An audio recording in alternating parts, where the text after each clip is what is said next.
কুমিল্লার দেবিদ্বার উপজেলার সিদ্দিকুর রহমান ২০১৪ সালে ওমানে গিয়ে ক্ষতিগ্রস্ত হয়ে ১ বছরের মাথায় ফিরে আসেন দেশে। পরের বছর ভাগ্য ফেরাতে যান মালদ্বীপে।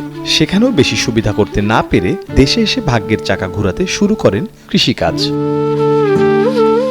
২০০ জমিতে করলা, টমেটো, মিষ্টি কুমড়া, কাঁচামরিচ, লাউ ও আলু চাষ করেন সিদ্দিকুর রহমান। এসব জমিতে প্রায় ১২ মাসেই হয় সবজি। এসব সবজি গ্রামের চাহিদা মিটিয়ে যাচ্ছে দেশের বিভিন্ন জেলা শহরে। এতে বছরে তার প্রায় আয় ২ লক্ষ টাকা। সরজমিনে গিয়ে দেখা যায় জমি থেকে করলা, পাকা টমেটো, আলু, মিষ্টি কুমড়া সংগ্রহ করছেন সিদ্দিক, তার বাবা জুলফু মিয়া ও ভাই রনি মিয়া। তাদের ছাড়াও আশপাশের জমিতেও ফসল তুলছেন কৃষকরা। ফলন তুলে রাস্তার পাশে বস্তায় ভরে স্থানীয় বাজারে নেওয়ার প্রস্তুতি নিচ্ছেন তারা। ১৫০-২০০ শতক জমি করি, এর ভিতরে আলু করি, টমেটো করি, করলা করি, বিভিন্ন সবজি করি। তো ইনশাল্লাহ আমরা মোটামুটি যেরকম ন্যায্য দামে পাইলে আমরা মোটামুটি লাভবান হই।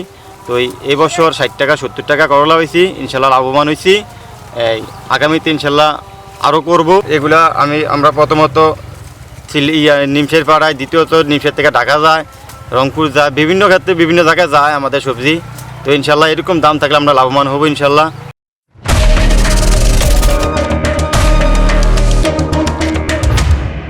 এবছর ভালো হয়েছে, গতবার তুলনায় এবছর মাল আমাদের ইনশাল্লাহ ভালো হয়েছে। আল্লাহ দিলে মালের সাইজ ভালো আছে, দামও ন্যায্য মূল্য পাইতেছে।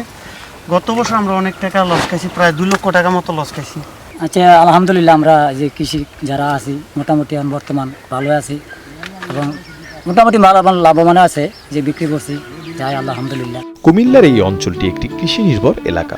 এ গ্রামের প্রতিটি ঘর প্রত্যক্ষ বা পরোক্ষভাবে কৃষির উপর নির্ভরশীল। এখানে প্রায় কয়েক হাজার কৃষক বিভিন্ন ফসল ফলান, যা কুমিল্লার চাহিদা মিটিয়ে কয়েকটি জেলা শহরে পৌঁছে যাচ্ছে। জেলা ও উপজেলা কৃষি অধিদপ্তর বিভিন্ন দুর্যোগে তাদের সহায়তা করে আসছেন। মাঠ পর্যায়ে কৃষি অফিসাররা নিয়মিত তাদের সাথে যোগাযোগ রাখছেন, দিচ্ছেন বিভিন্ন পরামর্শ, করছেন সহযোগিতা।